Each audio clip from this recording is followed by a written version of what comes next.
అన్నం అంతా మార్చావు. నేను మార్చలేదు. అన్నం మాడింది. వాసన ఎట్లా అవుతుంది చూసాను. మాడింది. అది మారుతావు. నువ్వు సిమ్ లో పెడితే మాడదు. సిమ్ లో పెట్టినా. సిమ్ లో పెట్టి ఎంత మాడింది? మాడింది.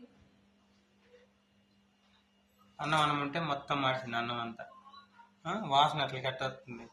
వాసన ఉందా తెలివి? అన్నం మారుతావు అట్లా?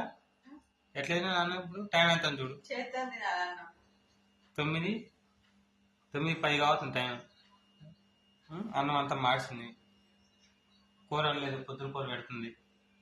రెండు కూరలు వేసిన, రొయ్యల గోంగూర ఒకటి, చిక్కుడుకాయ ఒకటి. రెండు కూరలు సరిపోవా? ఇప్పుడు చలికాలం కదా, ఎప్పుడు ఫ్రెష్ చేసుకోవచ్చు కదా కూర. ఎంతసేపు 10 నిమిషాలు అయింది కూర.